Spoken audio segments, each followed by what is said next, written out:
भारत को जानबूझ के खराब करने के लिए गेहूं इंट्रोड्यूस किया गया। आप बताओ, सड़कों किनारे पीपल थे, बरगद थे, अशोक के पेड़ थे, उनको काट के सफेदे कहां से आ गए? ये सब प्लानिंग से हुआ। अंग्रेजों ने जानबूझ के भारत को बर्बाद करने के लिए ये सिस्टम डेवलप किए ताकि हमारा दिमाग खराब हो जाए। जो एजुकेशन सिस्टम है किसका बनाया हुआ है? अंग्रेजों वाला ही। वो क्योंकि वो चाहते हैं तुम कुछ बन ना जाओ, तुम सिर्फ नौकर बनो बस, उसके लिए एजुकेशन सिस्टम दिया। एक तरीके से तो अंग्रेज फेल ही हुए हैं, क्योंकि इंटेलिजेंट लोग इंडियंस ही माने जाते हैं अभी भी कि भाई इंडियन सबसे ज्यादा इंटेलिजेंट। सोचो अगर ये सब नहीं होता, ये सब जाल नहीं बुने जाते, ये जुडिशरी, ये एजुकेशन सिस्टम, ये हेल्थ केयर सिस्टम उनका नहीं डेवलप हुआ होता हमारे यहाँ, तो सोचो हम कहां होते? हम आज वर्ल्ड की नंबर 1 सिटी कंट्री होते। लेकिन अंग्रेजों ने, हम इसके बावजूद भी निकल के आ रहे हैं ना, तो सोचो सच में हम कुछ है ना। अच्छा, पूरी दुनिया में सबसे ज्यादा आक्रमण किस देश ने झेले हैं? हमने ही झेले। क्यों झेले हैं? क्योंकि हमारे पास ही सब कुछ था। जिस दिन अंग्रेज भारत में पहली बार आए थे 17वीं सदी में, 1700वीं सदी में आए थे, तो उस वक्त भारत की जीडीपी पूरी विश्व की जीडीपी की 1/3 थी। और जिस दिन अंग्रेज भारत छोड़ के गए 1947, हमारी जीडीपी पूरे वर्ल्ड की 1.5% थी। यानी कि सारा पैसा कौन लूट के ले गया? हमारा अंग्रेज। अच्छा, पूरी दुनिया में सबसे ज्यादा ऋषि मुनि कहां हुए हैं? इंडिया में। सबसे ज्यादा ग्रंथ कहां लिखे गए हैं? इंडिया में। अच्छा, वेद किस देश के पास हैं? यहीं पे। सबसे पूरे अवतार कहां हुए हैं सारे के सारे? इंडिया में। तो फिर उसके बावजूद इंडिया आज तक तरक्की क्यों नहीं कर पाया? खान पान की वजह से। खान पान, लाइफस्टाइल, प्लस हमारे जो पॉलिटिशियंस थे, जो अंग्रेजों के दबाव में जिन्होंने पॉलिसीज बनाई, अंग्रेजों के दबाव में जिन्होंने हमारे कानून बनाए और हमारी एजुकेशन सिस्टम को डेवलप किया। अब एक बात बताओ, जो एजुकेशन है हमारी, उसमें sine theta, cos theta, MC square, EC square कभी काम आते हैं क्या? सर ये तो हम भी बात करते हैं, कहाँ काम आए आज? कुछ भी पढ़ाई में काम नहीं आता। जो बंदा निकला है ना, वो अपने दम पे निकला है। जिसने भी इंडिया में नाम बनाया है, पहचान बनाई है, वो अपने दम पे बनाई है। उसको कोई एजुकेशन ने सपोर्ट नहीं दी। जबकि गुरुकुल के टाइम पे हर बंदा दिमागी होता था जब गुरुकुल होते थे। अंग्रेजों ने जानबूझ के हमारे गुरुकुल सिस्टम खत्म किया। तो इस देश को तो जानबूझ के बर्बाद किया गया है, चाहे भैंसे डाल के, चाहे सफेदे के पेड़ डाल के, एग्जाम्पल दे रहा हूं, चाहे जुडिशरी डाल के। अब जो हमारा भारत का न्याय व्यवस्था है, उसमें न्याय है?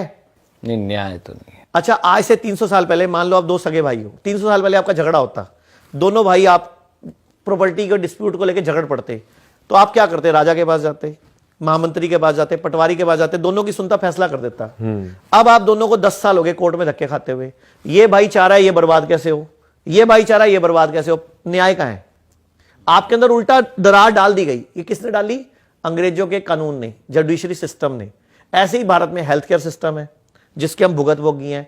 एक भी एलोपैथी दवाई का नाम बताओ जिससे कोई एक बीमारी ठीक होती हो। होती नहीं। आप कह रहे हो बीमारी ठीक एलोपैथिक दवाई से। आप बताओ ना, आपकी मम्मी पापा रिश्तेदार में कोई ना कोई बीपी की गोली खाता होगा। वो जब सवाल पूछते हो कि कब तक गोली खानी है, तो जवाब क्या मिलता है? जिंदगी भर। तो फिर वो इलाज है क्या? इलाज का मतलब होना चाहिए 2 दिन, 10 दिन, 15 दिन खाया जाए फिर छूट जाए। हाँ। अच्छा, शुगर की गोली कब तक खानी है? जिंदगी भर। थायराइड की गोली कब तक खानी है? जिंदगी भर। डायलिसिस कब तक कराना है? जिंदगी भर। अब मैंने स्टंट डलवा लिया, उसके बावजूद गोली कब तक खानी है? जिंदगी भर। तो ये तो मार्केटिंग है, बिजनेस हो रहा है। इलाज कहां हो रहा है? इलाज कैसे मिलेगा हमें? अच्छा मुझे बताओ, जंगल में जानवर रहते हैं, वो हॉस्पिटल जाते हैं क्या? नहीं। जब 2 जानवर जंगल में लड़ते हैं, घायल हो जाते हैं, वो क्या करते हैं अपने आप को ठीक करने के लिए? वो तो सर अपने आप ही ठीक हो जाए। कैसे?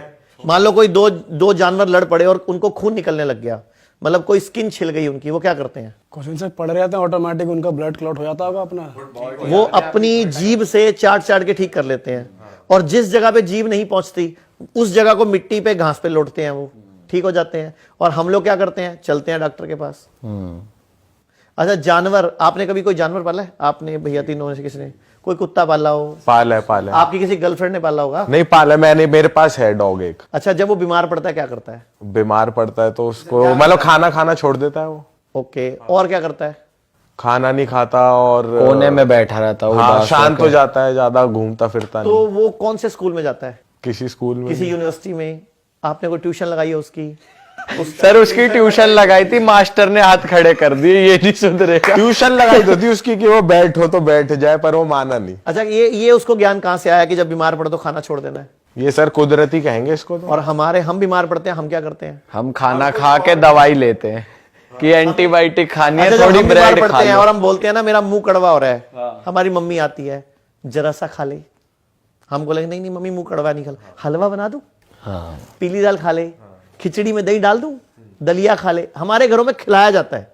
अच्छा, आपका मूड खराब है, गुस्से में हो, लड़ाई में हो, और आपने कहा मैं खाना नहीं खाऊंगा, तो बाकी सब क्या करते हैं? मनाते हैं, खा मेरी कसम लगे खा ले बाबू, खाने से क्या नाराजगी, ये इस देश में होता है। जबकि बीमार होने पर, टेंशन होने पर खाना नहीं खाना होता। एग्जाम्पल, आपके घर मिक्सी है, हाँ, जब सामान पीसते हो गर्म हो जाती है तो क्या करते हो? मिक्सी गर्म हो जाती, बंद कर देते हैं। बंद कर देते हो। क्यों? कि ठंडी हो जाए, वरना फूक जाएगी ऐसे। फूक जाएगी। तो भगवान ने भी एक सिस्टम बनाया कि जब हम स्ट्रेस्ड होते हैं, एंग्री होते हैं, अपसेट होते हैं, रो रहे होते हैं, तो हमारी बॉडी में एंजाइम नहीं आते हजम करने वाले, तो उस दिन खाना नहीं खाना होता। और हमारे घरों में क्या होता है, पहले कोई मरता था ना तो किचन 3 दिन के लिए बंद कर देते थे। आजकल क्या होता है, जिसका पति भी मरता है ना, 2.5 घंटे बाद ढाबे से रोटी आ रही होती है।